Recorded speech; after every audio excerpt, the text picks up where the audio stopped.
Hello everyone, সবাই কেমন আছো? Welcome to Sharmi's creation makeup academy and studio.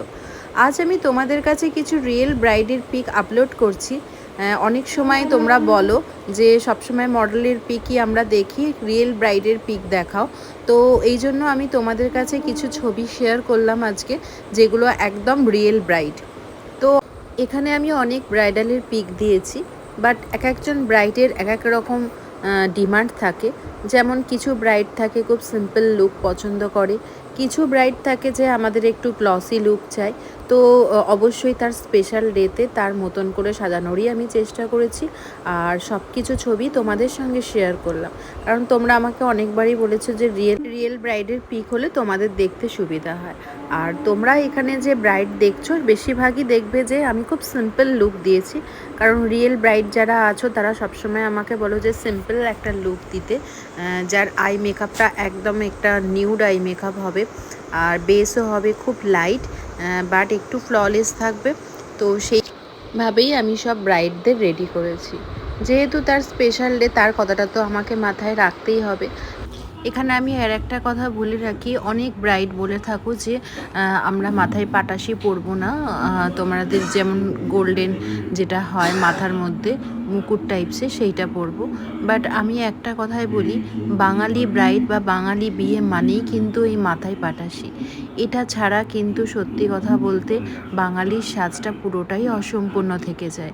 আর একটা হচ্ছে কলকার ছোঁয়া তোমাকে লাগাতেই হবে। যদি কলকার ছোঁয়াটা না থাকে তাহলে কিন্তু দেখতে সেরকম বেশি ভালো লাগে না।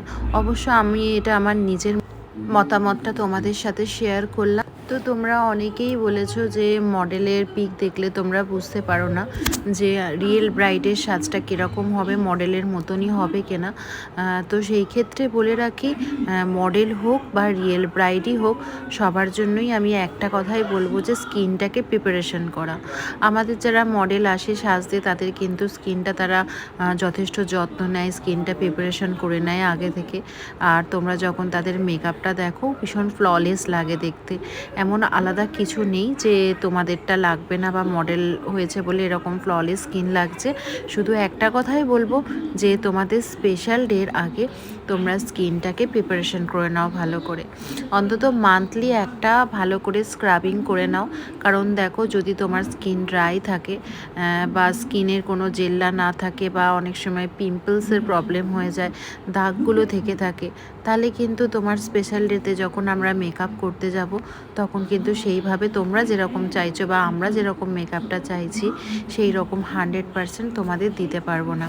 ওই জন্য সবসময় বলি যে মেকআপ করার আগে বা তোমাদের স্পেশাল ডের আগে তোমরা প্লিজ কয়েকটা ফেসিয়াল নিয়ে নিও, যাতে তোমার স্কিনটা আগে থেকে প্রিপারেশন করো, যাতে তোমরা ওই দিন একদম পুরো হ্যাপি হয়ে যাও। আর একটা কথা বলি যে হেয়ার স্টাইলটা একটু অন্যরকম করতে, কিন্তু আমি বলবো যে বিয়ের দিন যেহেতু সিঁদুর দান হয়, মাঝখানে সিঁথে করে এরকম করে হেয়ার স্টাইল করলে তবে কিন্তু তোমাদের দেখতে আরও বেশি সুন্দর লাগবে। এবার অনেকের অনেক রকম পছন্দ, সেটা অন্যরকম করতেই পারো, বাট আমি আমার নিজের চয়েস বললাম। আর আজকের ভিডিওটা তোমাদের কেমন লাগলো অবশ্যই জানিও, এবং সবাই ভালো থেকো আর সুস্থ থেকো। দেখা হচ্ছে পরের ভিডিও।